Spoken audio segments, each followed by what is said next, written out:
પાટણ જિલ્લાના રાધનપુર ખાતે આવેલા તાલુકા પંચાયત કચેરી ખાતે તાલુકા પંચાયતમાં હિસાબી શાખામાં ફરજ બજાવતા ખેતાભાઈ ચૌધરી બંધવડવાળા તેમની 34 વર્ષની નોકરી પૂર્ણ કરી નિવૃત્ત થતા તેમનો ભવ્ય વિદાય સમારંભ યોજવામાં આવ્યો હતો। તાલુકા વિકાસ અધિકારી અને તાલુકા પંચાયતના પ્રમુખ અને ઉપપ્રમુખ અને અન્ય તાલુકા પંચાયતના સ્ટાફની ઉપસ્થિતિમાં યોજાયો હતો। આ કાર્યક્રમમાં મોટી સંખ્યામાં લોકો ઉપસ્થિત રહ્યા હતા। 1989 થી સરકારી નોકરીમાં જોડાયેલા ખેતાભાઈ ચૌધરીને તેમની સારી કામગીરી કરવા બદલ તમામ અધિકારીઓને રાજકીય અગ્રણીઓ દ્વારા બિરદાવવામાં આવ્યા હતા।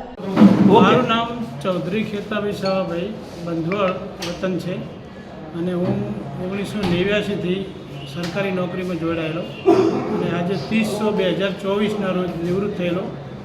જુનિયર ક્લાર્કથી મારી નોકરીની શરૂઆત અને આજે ગ્રુપ 1 હિસાબનીશ તરીકેની સેવાઓ તાલુકા પંચાયત રાધનપુર ખાતે પૂર્ણ થઈ છે। મારી કુલ નોકરી 34 વર્ષની થયેલ છે।